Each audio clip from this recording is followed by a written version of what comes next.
10년간의 결혼 생활을 마무리하고 2년 전 이혼해 혼자서 아이 키우고 있는 돌싱맘입니다. 혼자 힘으로 돈 벌고 살림하고 자식까지 키우는 게 여간 쉬운 일은 아니네요. 그래도 이 이혼을 후회해 본 적은 한 번도 없습니다.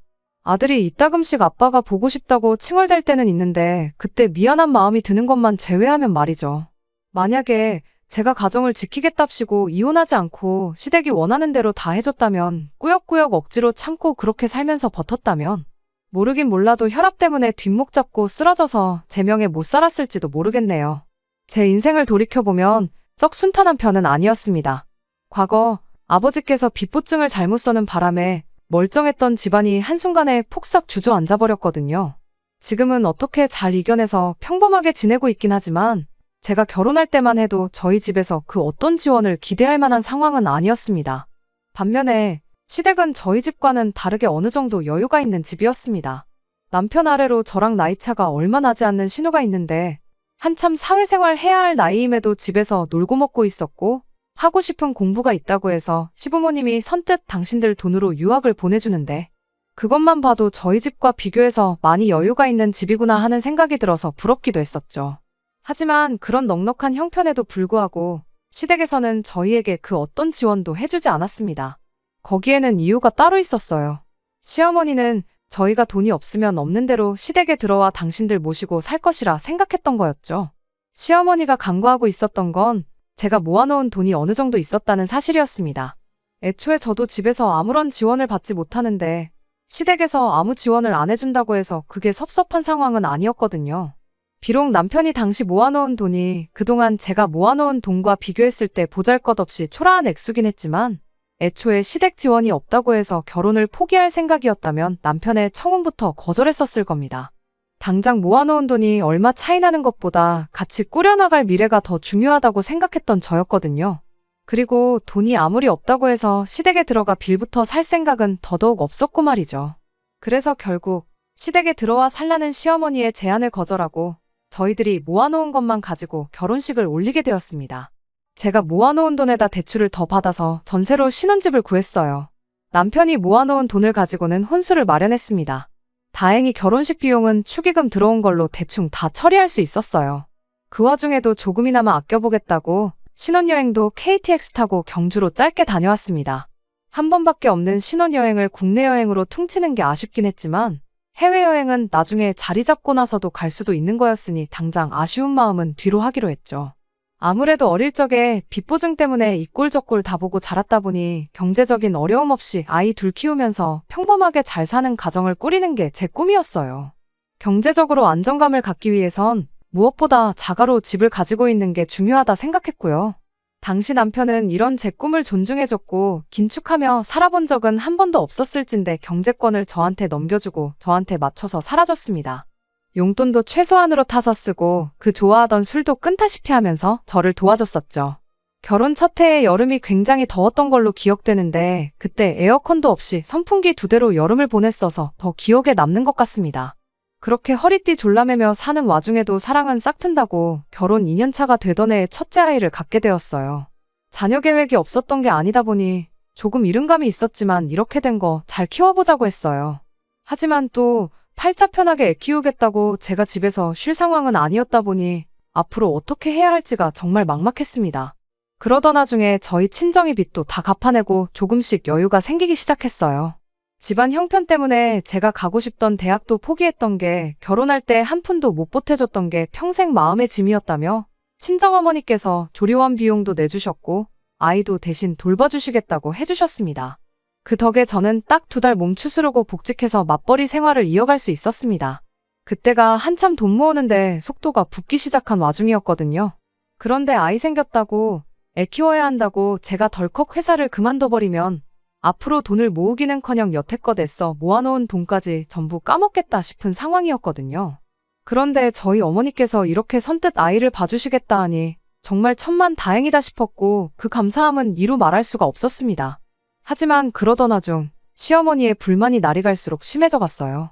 매일 친정어머니가 아이 봐주러 저희 집에 들락거리는 게 거슬렸던 거였죠. 그걸 가지고 제가 친정하고 시댁을 두고 차별을 하고 있다며 아주 난리가 난 거예요. 그런 시어머니의 반응이 참 황당하고 어이가 없었죠. 제가 뭐 저희 집에 오겠다는 시어머니를 오지 말라고 막은 적이 있던 것도 아니었거든요.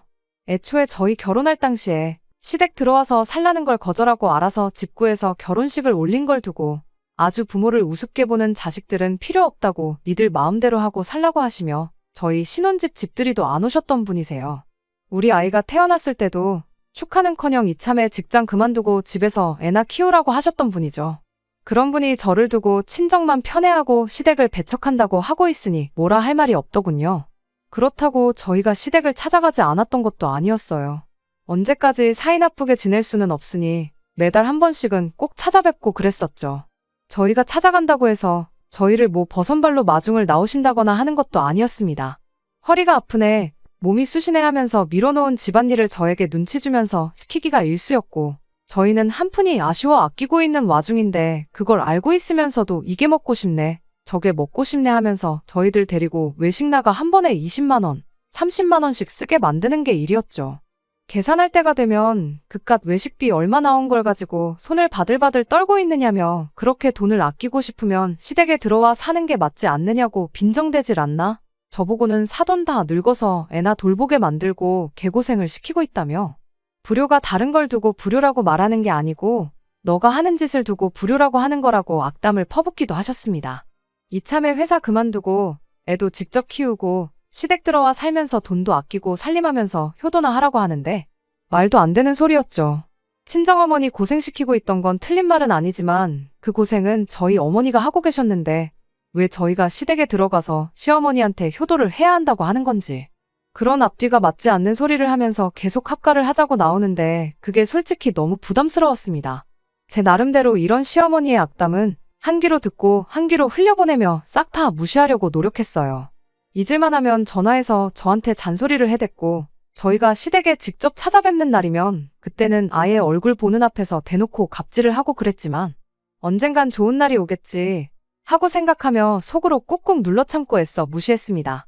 시어머니가 저렇게 악담을 쏟아내는 와중에도 어머니라고 해서 찍소리도 못하고 멀뚱히 있는 남편이 원망스러울 때도 있었어요.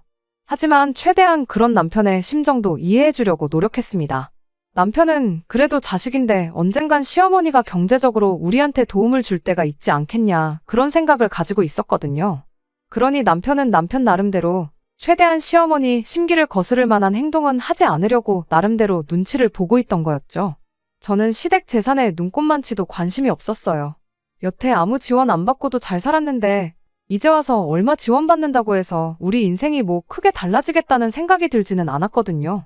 남편 딴에는 자기가 결혼할 때 저보다 돈을 조금 해온 게 마음에 걸려서 그랬던 거라고 하지만 그깟 돈 얼마보다 중간 역할이나 잘해줬으면 더 좋았겠다 싶을 때가 한두 번이 아니었습니다. 고부간의 갈등이 이혼 사유가 된다는 것 또한 진작부터 알고 있었지만 그때 당시에는 남편과 별다른 문제도 없었고 아이도 무럭무럭 잘 크고 있던 시기라 이혼 생각은 해본 적도 없었어요. 아이를 봐주시는 것 때문에 친정어머니가 매일같이 저희 집에 오셨었는데 남편은 최대한 불편한 내색 한 번 하지 않았고 제가 시달리는 만큼 저희 어머니한테 잘했거든요. 그랬기에 시어머니가 전화로 듣기 싫은 말 하는 거 사람 앞에 앉혀놓고 대놓고 악담하는 것쯤이야 그냥 저 하나만 참고 넘어가면 끝나는 거다. 시어머니랑 같이 살 것도 아닌데 그것 때문에 이혼까지 하냐 그런 식으로 생각했었습니다. 그렇게 세월은 흘러 저희 결혼 생활이 8년 차에 접어들 때쯤 대출을 더 받아야 하긴 했지만 결국엔 그렇게 원하던 집을 갖게 되었습니다. 당초 저희가 세웠던 계획보다 그리고 저희가 모아놓았던 돈을 생각해보면 조금 무리한 감이 없지 않아 있었어요. 아이가 학교 들어갈 나이가 가까워오니 싫어도 신경을 쓸 수밖에 없더라고요. 요즘 애들이 친구가 전세 살고 빌라 살고 그러면 그걸 가지고 애들끼리도 서로 무시하고 등급을 나눈다는 이야기를 들으니 더더욱 그냥 넘어갈 수가 없었어요. 그토록 바라던 집도 갖게 되었고 저도 남편도 나이가 먹어가면서 경력도 쌓이고 월급도 넉넉하게 오르면서 경제적으로는 여유가 많이 생겼어요. 여전히 대출을 갚아야 하긴 했지만 결혼 초랑 비교해보면 정말 장족의 발전을 이뤄낸 셈이었죠. 이런 저희를 장하다고 칭찬해줄 법도 한데 시어머니는 이번에도 또 합가할 생각은 안 하고 집을 샀다며 집들이에 참석조차 하지 않으셨습니다. 그러던 중 시댁에서 일이 터지고야 말았어요. 안 그래도 며느리인 제 앞에서만큼은 사람을 잡아먹을 기세로 날카롭게 굴던 시어머니였는데 언젠가부터 그 공격성이 날이 갈수록 심해지고 있다는 걸 체감하고 있을 때쯤이었죠. 그때쯤부터 시어머니가 저한테 했던 말을 또 하고 방금 꺼낸 말을 기억도 못하고 그러는 일이 잦았어요. 한 번은 식사 준비한다고 가스불을 켜놓았다가 냄비째로 태워먹고 아주 위험한 상황이 될 뻔한 적도 있었고요. 그렇게 깜빡깜빡하는 모습을 보게 되니 아무리 저한테 못되게 굴던 시어머니라고 해도 그냥 지나칠 수는 없더라고요.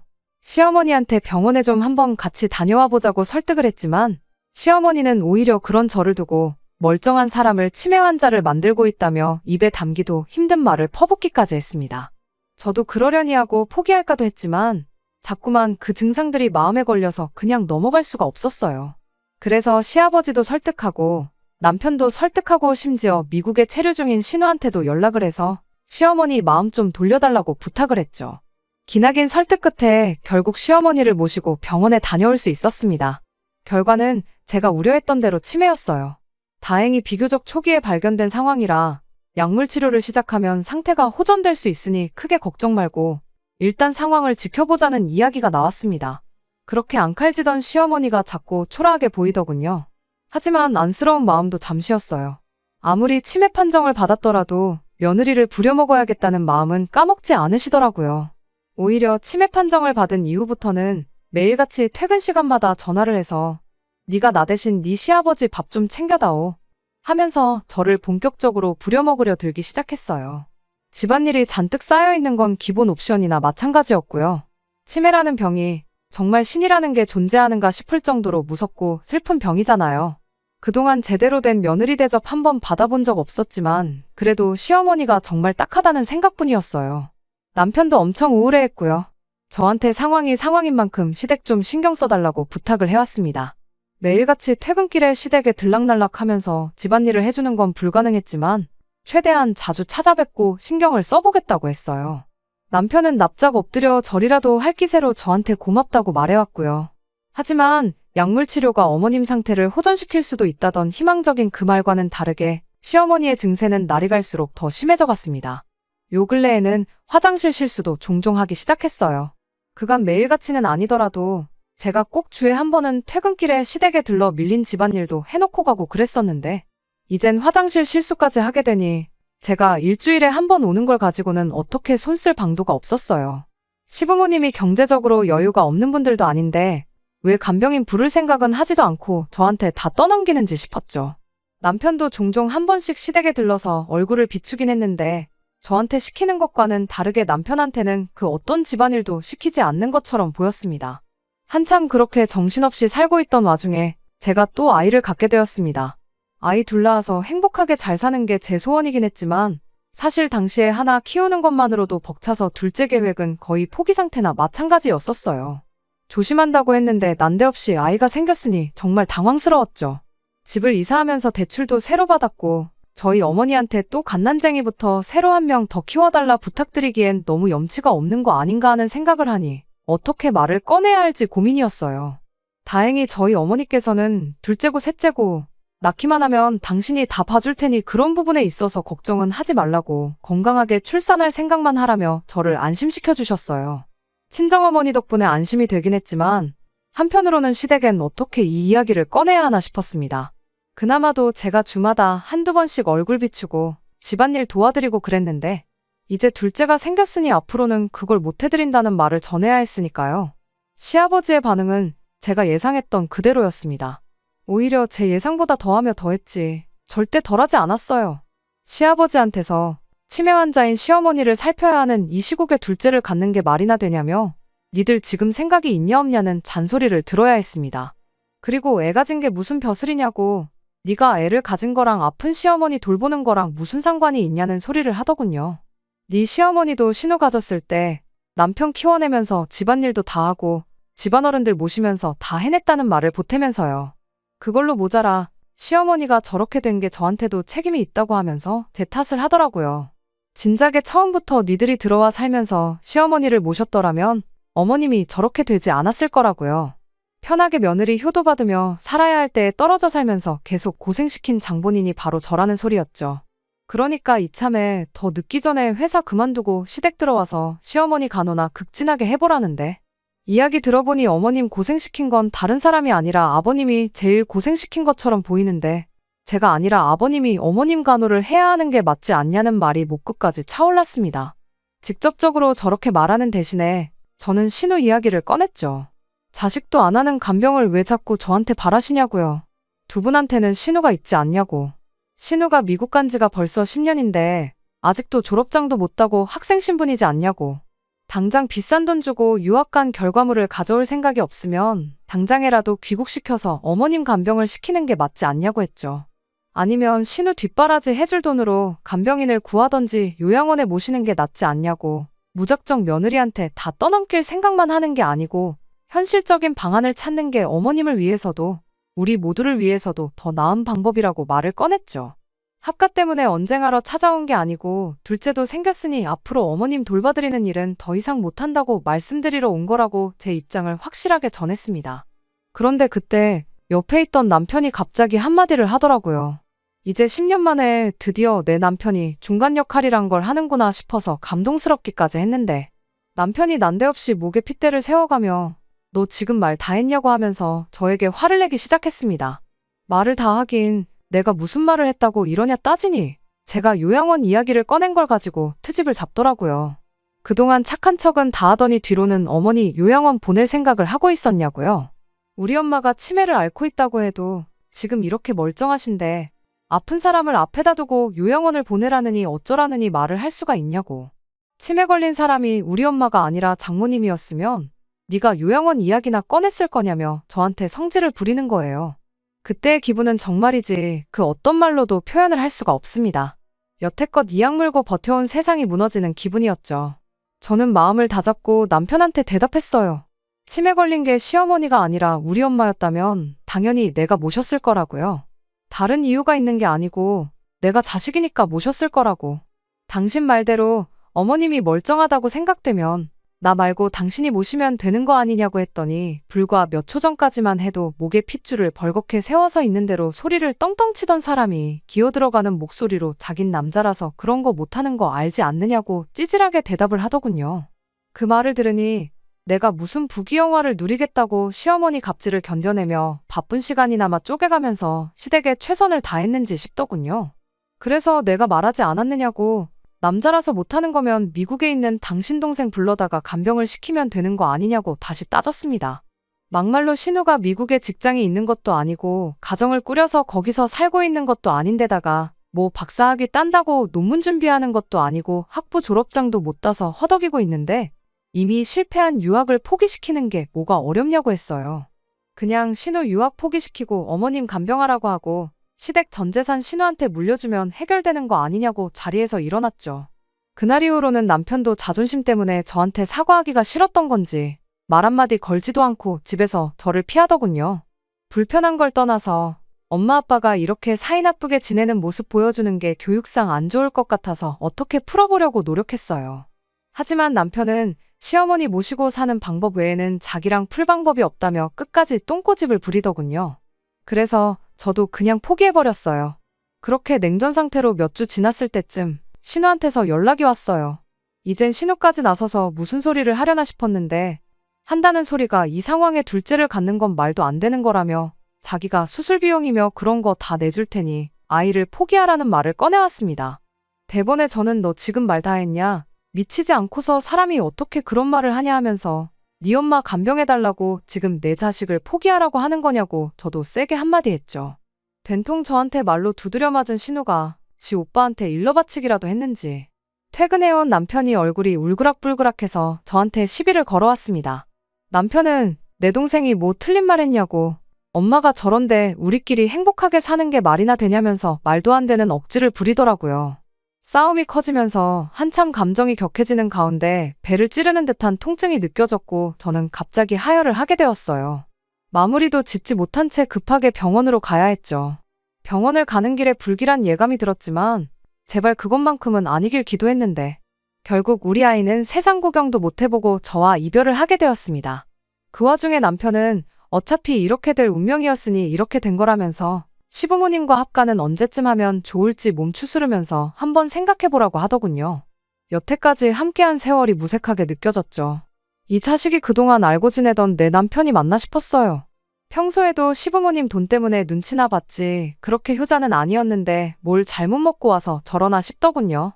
저는 아무 대답도 하지 않았고 그냥 멍하니 남편을 바라만 보고 있었습니다. 남편도 눈치가 있으니 뭔가 안 좋은 낌새를 눈치챈 건지 병원비랑 그런 건 신우한테 보내달라고 할 테니 일단 그런 부분은 걱정하지 말라고 말하며 도망치듯 병원을 빠져나갔어요. 퇴원하고 집에 돌아가는 길에 저는 구청에 들러서 이혼 서류를 챙겨서 왔습니다. 그리고 그날 저녁 남편한테는 퇴근하면 시댁으로 오라는 말 한마디 남겨놓고 혼자서 이혼 서류를 작성하기 시작했죠. 아이를 친정에 맡겨두고 남편 퇴근 시간 맞춰서 시댁 앞에서 남편이 오길 기다렸습니다. 남편이 시댁에 들어가는 걸 보고 저도 그제서야 시댁으로 따라 들어갔고요. 들어가자마자 다른 그 어떤 말도 꺼내지 않고 시아버지와 남편 앞에 준비해놓은 이혼 서류를 집어던졌어요. 제가 집어던진 게 이혼 서류인 걸 알게 된 시아버지와 남편은 아무리 그래도 그렇지 이혼까지 하는 건 아닌 것 같다며 그제서야 제 눈치를 보며 저 자세로 나오더군요. 애를 아빠 없이 크게 만들 생각이냐며 애를 생각해서라도 성급한 결정 내리지 말라고 그리고 오늘부터라도 다른 좋은 방법이 없는지 한번 알아보자고 저를 회유하기 시작했어요. 두 사람에게 나는 이미 마음 굳혔으니 그걸 돌릴 생각하지 말라고 했습니다. 이 집구석에 단 1분 1초도 있기 싫은데 이혼 서류 전해주러 온 거니 그렇게 알라말하고 저는 자리에서 일어났어요. 두 사람이 동시에 밖으로 나가는 저를 쫓아와선 또 우리 아이를 걸고 넘어지더군요. 아무것도 모르는 우리 손자는 무슨 잘못이냐고 너 같은 건 애 엄마 자격이 없으니 애는 데려갈 생각하지 말라고 하더라고요. 애 보고 살고 싶으면 이혼은 없던 걸로 하라고 겁을 주는데 사실 양육권을 포기하고픈 마음은 눈꼽만치도 없었지만 괜히 아이 때문에 망설이는 모습을 보여줬다간 그걸 빌미로 주도권을 넘겨주게 될까봐 알겠다 말하고 양육권은 포기할 테니 우리 아이 훌륭하게 잘 키워달라고 대답했죠. 제가 강하게 나오니 시아버지가 애를 엄마 없이 어떻게 키우냐며 어버버버거리고 있고 남편도 악에 받쳐서는 나는 절대 이혼만큼은 해줄 생각이 없다며 저 보는 앞에서 이혼 서류를 갈기갈기 찢어버리면서 맞불을 놓더군요.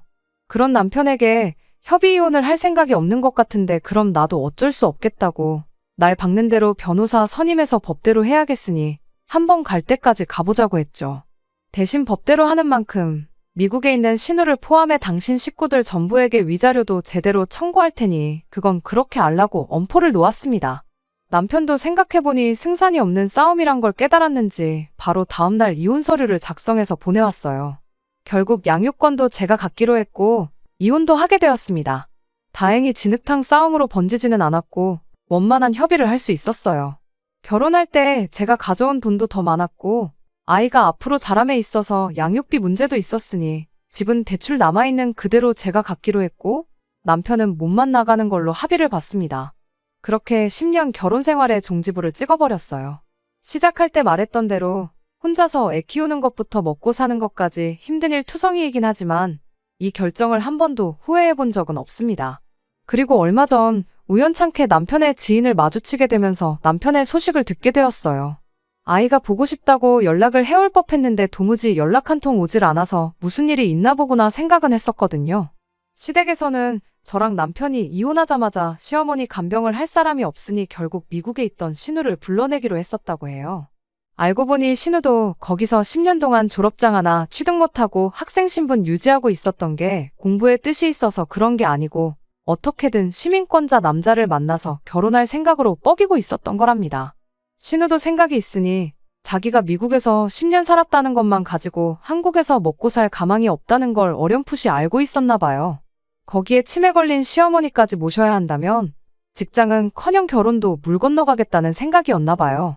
그래서 어머니를 자기가 모시는 대신 시댁 유산은 전부 자기가 물려받는 걸로 하자고 제안했고 남편한테는 유산 포기각서를 쓰라고 강하게 나왔다고 합니다. 저희 결혼 생활 내내 남편이 시댁에 직접적으로 뭘 해줬던 건 며느리인 저를 부려먹는 것 말고는 전무했지만 남편은 그마저도 전부 자기 공 아니었겠냐며 여태까지 10년간 자기가 모신 게 있는데 어떻게 유산을 포기할 수가 있겠냐고 각서는 못 써주겠다고 나왔대요. 신우도 단호하게 그럼 오빠랑 아빠가 알아서 모시라고 한마디 했고 그 길로 가족들과 연 끊고 아예 미국에 눌러 살기로 했답니다.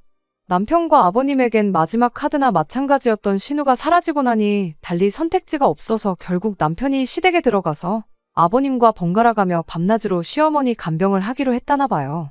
그런데 남편은 곧 죽어도 일하고 돌아와서 어머님 간병을 할 생각이 없었던 건지 일부러 퇴근도 늦게 하고 그러면서 모든 짐을 시아버지한테 떠넘겼다네요. 견디다 못한 아버님은 간병인을 구할 테니 남편 보고 간병인 비용을 대라고 나왔다 하고요. 남편 월급을 제가 뻔히 알고 있는데 지원금이 얼마나 나오는지는 모르겠지만 그 비용 빼고 나면 남편 월급에서 남는 게 거의 없을 거거든요. 그래서 간병인을 구하려던 계획도 무산이 되었고 어머님은 결국 집 근처 요양원으로 모시게 되었답니다.